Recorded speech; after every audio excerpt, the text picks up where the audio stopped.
Okay, on this particular one, we're asked to solve this exponential equation. And essentially what we're trying to do is find out what the value of n is. And in order to do this, we're going to use our logarithms, okay? A lot of our rules of logarithms.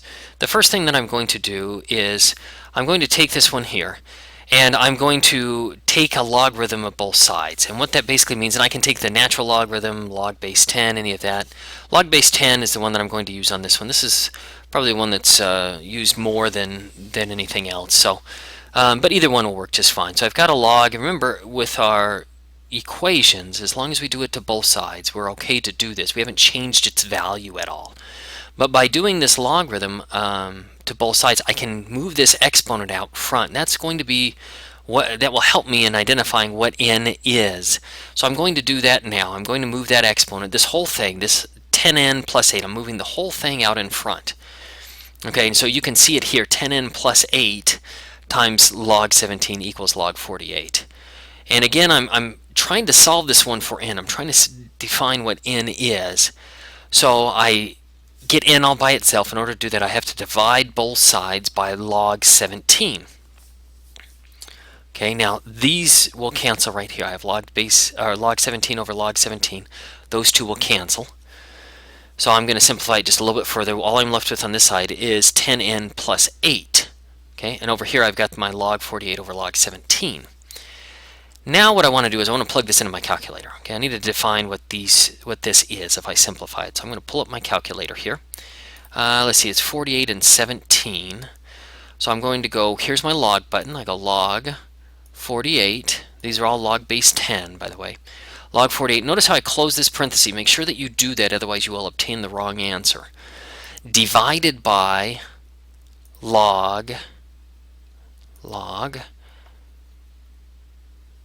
17. Okay, and this gives me an answer, and this is a big long decimal right here. I do not recommend that you round it. Wait till the end to round it, otherwise you'll obtain the wrong answer. Okay, but here's what I've got as my decimal, so I'm going to rewrite this one here. I know what this one is as a decimal now. I'm going to rewrite it. And you can see I kind of chopped it off. It keeps going over here, but I chopped it off, which is fine. I left it in my calculator. So we're going to manipulate that a little bit further here. Now what we do is I've got this. This is a normal equation, other than I've got a big long decimal here. But I'm trying to find out what n is. I've got to get it all by itself. So I'm going to solve it for n, which means using normal equations here, I'm going to get rid of this 8. I'm going to move it over to the other side, which means I'm going to subtract 8 from both sides. So I have this here, and I subtract 8. I pull this up, and I just go minus 8. And you notice this a and s. That means the answer. My previous answer, I'm going to subtract 8. I hit enter, and I get this as my answer, negative 6.6336 on down the line.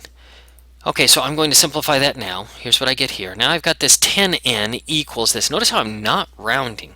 Don't round into the very, very end. So I've got 10n equals this negative 6.6336 on down the line. Okay, so now what I need to do is I need to divide both sides by 10. This is 10 times n, so I divide both sides by 10, and that will get rid of those 10s. Now I need to identify what this is divided by 10. I pull out my calculator again. I still have that. I can still hit divided by 10. Okay, because that was my previous answer, and I divided that one by 10. And that's what I get for my answer. Now this one I need to round to the nearest thousandth, or 3 decimal places. So this should be 0.663.